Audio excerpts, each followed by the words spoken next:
Hi MacFun users, I'm PhotoJoseph and I run the website photoapps.expert. The video you're about to watch shows the latest MacFun apps running as extensions inside of Photos for OS X El Capitan. Now this is a very exciting development for Photos and I'm thrilled that MacFun was the first to support this new architecture. Now this video is part of a larger training course called Photos for OS X Basic Training that is available on my website for purchase. At the end of this video, I'll give you a discount code so you can get it for a bit less, but for now, please enjoy this video for free. Hello Photos users, this is the first update since the OS X El Capitan upgrade, and as you can see we are currently running El Capitan, otherwise known as OS X version 10.11, much easier to say than OS X version 10.10 ever was. This of course has the new photos in it, which we are already running here, and as you can see we are currently running this at version 1.1. Pretty minor update, but it does have the big feature that we've been waiting for, which is extensions. And that's what this video is all about. We're going to take a look at how the extensions work inside of Photos for El Capitan. Now, the extensions that we have installed today are all from MacFun, so those are the ones we're going to look at, and take this as an opportunity to take a quick look at those cool filters. So we are starting off with a RAW plus JPEG file, and I know that because if I hit return and go into the edit mode, we are going to see up at the top that I'm looking at the JPEG, but of course if I go to the image menu, you'll see that we have the option to switch over to use RAW as original. Now sometimes you may want to work with the JPEG, but sometimes you want to switch to the RAW, and in this case, this particular photo is quite heavily processed already, as you can see. This is the in-camera JPEG, but I kind of want to start over and have some fun with this in the MacFun tools. So let's go ahead and go up to the image menu and choose use RAW as original, and of course the overall look of that image is going to change quite a bit because we are now looking at the RAW. And now over here on the right hand side where you have all of the adjustments, you'll notice the new one at the bottom and it says extensions. And as you can see here, we have a few extensions already installed. Intensify, Noiseless, Snap Peel, and Tonality, all supplied by MacFun. Now there's one more that I have installed that we're not seeing here. And if we go to the More menu and click on that, and of course when you first start up, that's all you're going to see is the More menu, you will be taken to this extension system preference where you can see all the ones that you have installed. And so to enable any additional extension, simply turn it on, and that's all there is to it. Now you can swipe on back over to Photos, click on Extensions, and you'll see the whole list there. So we're going to go ahead and start with Intensify. Intensify is all about coming up with different looks for your images, some that are simply more enhancement based and some that are a bit more creative based. So we're just going to kind of click through a few of these presets and see what we've got in here. You'll notice there's various categories in here, architecture, of which this is not, black and white, which you can do in here, but we're going to do black and white somewhere else. And then you have creative, detail enhancement, and image tune, and landscape, and soft categories. I'm just going to go ahead up here to the creative ones, and I'm going to start off with, let's say, artistic, and let's just see what that looks like. As you can see, that's a pretty high contrast, kind of crunchy, a bit saturated. It actually looks pretty similar to the look that I had straight out of the camera, so that's kind of cool. No, that's one. Let's take a look at another one. Let's go for dramatic here. That's nice. That's kind of a, I'd call that more like a bleach bypass type of a look.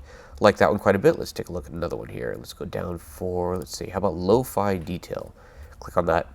No, it's a nice balance between them. So as you can see, with just one or two clicks, you can really come up with a very cool and creative look. Now there's a lot more that we can do within here. If you wanted to, you could go into the adjustments panel and really start to dig into the settings.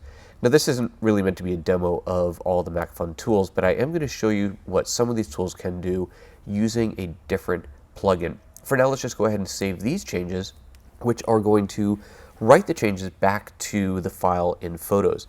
You're not going to see two photos. It's not like in Aperture where it would duplicate the photo and give you the old one next to the new one, but you can trick it into, I shouldn't say trick it, but you can get the two versions side by side again. So let me just go ahead and get out of here. I'll hit return to exit the editing mode and double click on that to go back to the thumbnails view. So again, here we're seeing just the edited version. Now at any point, if I want to revert this to the original, I can by going to the image menu and choosing revert to original. But as you'll see here, it is currently blanked out, and that's because I can only do that while I'm in the editing mode. So if I wanted to revert that, I'd have to go back into the editing mode to do that.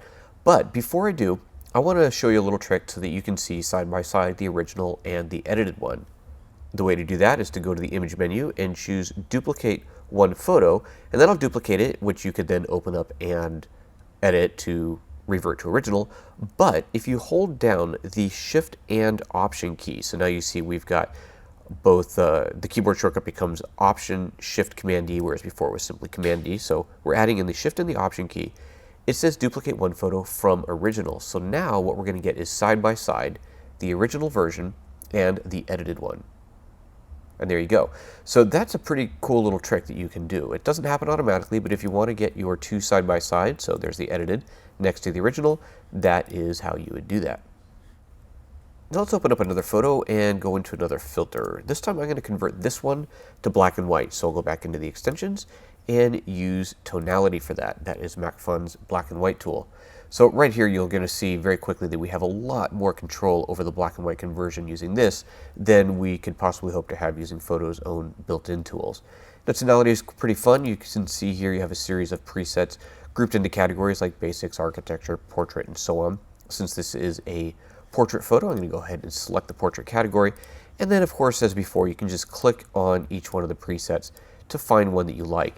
And these are, once again, just starting points. You do not have to use this as it is. You can just modify it to your heart's content and come up with a look that you really like.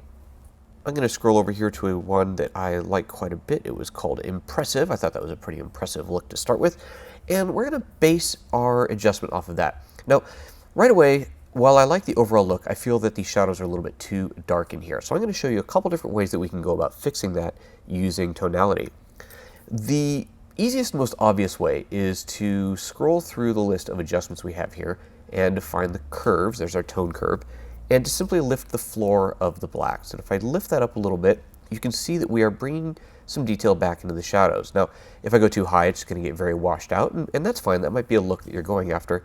But in this case, all I really want to do is lift up the shadows on her sweater a little bit there, just because before it was a bit too dark, a bit too crunchy and black. Now that's a pretty effective way to do it, but it is affecting the entire image, and that is literally just lifting up the floor. So if I wanted to retain some of the darker blacks in there, but bring some of the, let's say, mid blacks up, this is not going to do it. This is just going to raise everything, but it is an effective way to go about it. Another way to go about it would be to boost up the shadows. So let's see, as you can see as I'm scrolling through here, there's a lot of different controls, and if there's too many on your screen, you can hide the ones you don't want. So let's get rid of color temperature, clarity and structure, the color filter. We're not using tone curve anymore. We're not going to split tone. I don't want to add a glow. I don't want to add a lens blur. I don't want to add a texture. I don't want to add a vignette. You see a lot of options in here. Let's actually add some grain. You know what? Before I even get into the blacks, let's do that. Let's zoom into 100%. Maybe it's a bit too close. Let's go back to maybe 50% or so. And let's add a little bit of grain in here because I like black and whites that have a bit of grain to them. So just drag that up, and yeah, I think that's pretty cool. I like that little grain in the highlights there. I'm liking the way that's looking. Okay, good. So we're good with that. So let's get back to that shadowed sweatshirt there, the vest that she's wearing. And the way that I want to do this is by lifting the shadows. Now, if I just lift the shadows on here, you can see it's going to start lifting the shadows on her shirt, but it's also going to affect the other areas around here. Now, what I really want to do is kind of keep this adjustment separate from the previous adjustment. So let me just double click on this to set that shadows back to 0. And I'm going to take advantage of the layers inside of Tonality. You can add multiple layers and add different effects to each layer in here. And then as you're going to see, you can actually brush between them. So let's start by, I'm going to actually just rename this layer to keep track of what I'm on. So let's just call this, what was it, Impressive, because that was the filter that I applied. And then I'll click on the plus to add a new layer. And nothing is added to it at first, but I can now go in here and start making adjustments based off of a blank layer here that'll of course affect the image underneath. So let's take the shadows and open them up quite a bit. Open them up, yeah, let's go quite a bit. Let's go about to there. Now that has of course affected the shadows everywhere else, which is not what I wanted it to do. So I'm going to take the brush tool and brush the mask in. Now before I start brushing on, I'm going to turn on the mask, and by doing that you'll see right away that the image is completely painted over. This is all covered. And you might be thinking, well, wait, now I have to erase it first before I can paint it in. And no, when you enable the brush tool or grab the brush tool, you don't have to turn on the mask to view it or not. I'm just have that on to show you. As soon as I click in here, it's going to erase the mask and start painting a new one. Now before I do, I want to get a different brush size. So I'm going to right click and bring my brush size down. Let's get the softness up all the way. Bring that down about like so. Pretty good. And now I'm just going to click in here, and as soon as I click, you see that the rest of the mask disappears, and I can now start to paint in the mask that I want. And if I get a little bit sloppy there, I can grab the erase tool and go in there and erase that. And of course I can continue to adjust my brush, maybe make that edge a little bit harder in there for the cleanup and just kind of brush around. Now, I'm not being really precise, but that is okay for this because I don't want to build a super precise mask.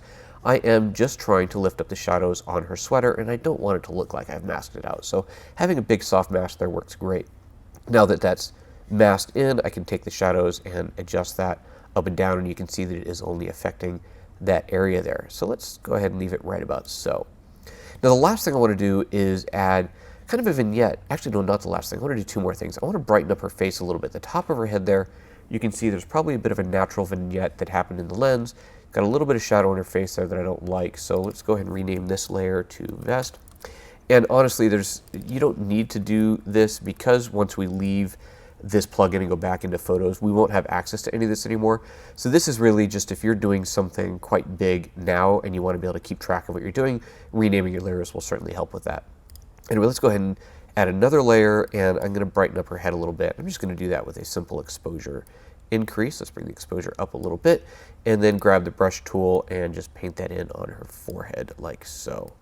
Looks pretty good, and if I turn that mask on and off, we can see how that looks. Maybe it's a little bit too bright, so I'll bring the exposure down just a touch. There we go, liking that. Okay, so now the last thing I want to do is add a vignette, but not a big circular vignette like you would normally expect to see, but instead I want to add a vignette where I am adding basically a shadow from the right side all the way over. Now this is something you can do in Lightroom quite nicely. You can grab a gradient tool and drag a gradient over, but we can actually do that here as well. It works a little bit differently, but it's still quite powerful. So let's go ahead and rename that one again to the face and add a new layer that is going to be our gradient. So let's see, before I add the gradient, I'm going to change the darkness layer, change the brightness of that. So I think I'll do that with my curves. Let's go to the curves here and let's just take it down really dark like so. And the highlights are still pretty poppy in there, so maybe I'll bring the highlights down as well. Let's go back up, take the highlights down. Looking pretty, maybe with overall exposure. Just take it all down, looking good. Okay, that's really nice and dark there. Obviously we've darkened the whole image, but what I want to do is grab the gradient tool. Now as soon as I click on gradient, you'll see that you get this live preview, and you can move this gradient tool around to rotate it, reposition it, and resize it. So let's go ahead and make that a bit bigger there. In fact, I'm going to rotate that a little bit more, straighten that out, pull that over so it starts off. Let's see, I'm going to actually move that to here so that everything is dark up to this point, and then it starts to fade out to the unaffected look. Now, if I drag this all the way out, let's say like so, as you can see, it's quite obviously, we are darkening the whole image, including her face, which I don't want. So I want to be able to brush the gradient that I just drew away from her. And I can actually do that, but if I, right now, just click on the brush tool, I'm going to lose what I just did. So let me just show you. If I click on the brush, I lose what I just did. It now reapplied the mask to the entire image, which is not what I wanted. So let me go back to the gradient. In fact, when I click on the gradient, it does bring it back again. And now I'm just going to hit return. And by hitting return, I am basically rasterizing that mask into the mask layer. And you can see a preview of the mask layer right here, this tiny little thumbnail. So you can see that gradient. But now I can grab the eraser tool, and let's make this a little bit bigger and super soft. Let's make it really big. And now I can go in here and start to brush that away from her. And we can see this happening again over here in the thumbnail, or of course, if I turn that mask on, you can see that I've brushed that out.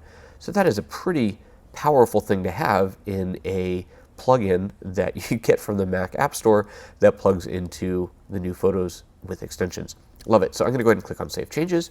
That will render that out, and we'll be brought back to Photos. All right, back in Photos we are, and as we can see, this image is looking pretty cool, but there's a lot of little spots on her vest that I want to clean up. So I'm going to use another Macphun tool called Snap Heal. Now, Snap Heal is all about cleaning up your image. It can be about removing entire objects or just doing basic retouching. So let's go ahead and take care of the big spots on her vest. I'll go into 100%. And let's just kind of pan this around and grab the brush, which I will make nice and small. And unlike a cloning type tool, the way that this works is you just brush over the areas that you want to fix or you want to heal. And you'll see that I'm drawing a mask. I'm not actually doing any retouching yet. And let's just kind of pan this around. Let's grab some more spots down here. Grab that brush again. And what you're basically doing is telling Snap Heal the areas that you want to fix. It's not doing any of the math yet. It's going to do that in just a moment. All right, that's pretty good. Let's go ahead and zoom out so we can see the whole thing again. Cool, and there's more down there, but that's good enough for now. And now I just click on Erase. Now when you click on Erase, it's going to bring up some amazing facts because you want to learn things while you're waiting. And there you go, look at that, it's done.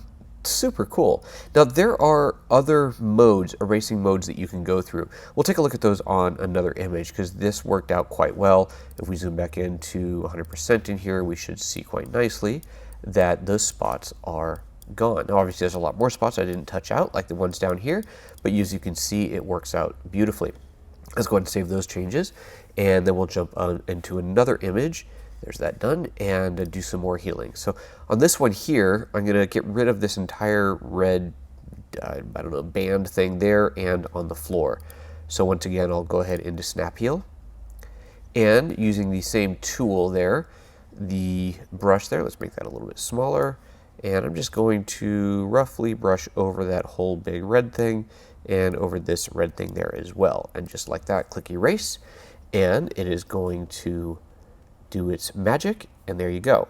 Now, if you don't like the way it looks, this looks pretty good, but if you think that it's a little bit chunky or doesn't quite work out well, you have various levels of precision you can go through, and also different erasing modes that you can try. And you don't have to redo the work, you can just click on it, and it will reprocess and redraw that out for you. Awesome, let's go ahead and save that. Now I'm going to do one more picture to do one more tool. This photo of my cute little baby, this is in Tokyo, actually, looking out over the big city. And this image, let's zoom into 100% here, is quite grainy. This is shot at a very high ISO, and this is a in-camera JPEG. It's not only high ISO grainy, it's also been sharpened by the camera and just looks kind of icky overall. You can see that's not pretty. So let's go ahead into Noiseless and do our magic. Right away, it's going to load up zoomed in at 200%, which is just so you can really see closely what's happening. And it has grabbed a preset for us. It has grabbed the strongest preset, and you can see right away this is really dramatic. I'm going to zoom out a bit just because this is so big, and let's go ahead and zoom into his face here. And I'm going to leave the line over the middle of his right eye there. The left eye is slightly out of focus in this picture, so I want to make sure that we're looking at the right eye so we can kind of see the sharper one to begin with. Now this effect is probably a little bit too strong. It has clearly done a great job of getting rid of the noise, but it is chunking things up a little bit more than I would like, especially if we go up here to the hair. You can see that it is kind of mushing things together a little bit. And then it's up to you how you want to handle this. You can go into the adjustment, well, you can go into the presets and try different levels of preset. You can see we're at the strongest one here, and you can just dial the amount back in here, or you can go into the adjustment mode and get a lot more, you just take a lot more control over things. You get a lot deeper. You can control what the colors of things that are curved, that are denoised, the luminance values of those, and smoothing overall. You can add structure in and out of it, and so on. So there's a lot of different controls in here that you have. Now, I don't want to get into a big in-depth how-to on this, but suffice it to say you can take dramatic control over these images. Now, one of the things that I'll tell you I have found in general when doing massive denoising, you're always going to lose a bit of clarity, so perhaps outputting at a 50% of size of the original size is going to give you a image that you'll overall be happier with. But it really just depends on what you're doing with it. Of course, if you're going to put this on the web, it's going to go up at quite low resolution, relatively speaking, anyway, so it's going to be scaled down, so a lot of the softness that may have been introduced by the denoising is going to disappear in the web size output. And if you're printing, well, then it's just going to depend on how big you print it. Smaller prints are obviously going to look fantastic. If you print really big, you might start to see a little bit more smoothing than you'd care to. So it's just one of those things you have to kind of get used to and figure out what you're happy with, and obviously it's going to depend on the image itself. And there we have it, back into Photos, and you can see our overall denoised image is looking pretty good there. So there you have it, the new extensions, lots of opportunities. Right now, the only ones on the App Store are these from Noiseless and this other one called Be Funky. And other than that, there isn't much else yet, but there is more and more coming. So in fact, let's just take a quick look at the App Store, and I want to show you where you can go to find more tools. In fact, I haven't been here in a little while, so there might even be more. Right now on the front page of the App Store, you see this little tile here. It says Apps for Photographers. And right at the very top of that, you'll see a collection editing extensions for the Photos app. So here we have the ones that I've already got installed, and that is all that's showing up in there. So there's no additional ones added yet, but suffice it to say there will be more coming soon. Hopefully we'll see some of these other cool tools down here added in as extensions in the near future. And that's all there is to it. Enjoy. Hi again. I hope you enjoyed that video. As I promised, I wanted to give you a discount code so you can get the rest of the training series at a percentage off. That's going to be 30% off, and you'll be able to get that using the code MacPhun2015. You can see it on your screen right here as well. Just punch that code in at checkout and you'll get 30% off the sale price. Thanks for watching, and I hope you enjoy using Photos and MacPhun together as much as I do.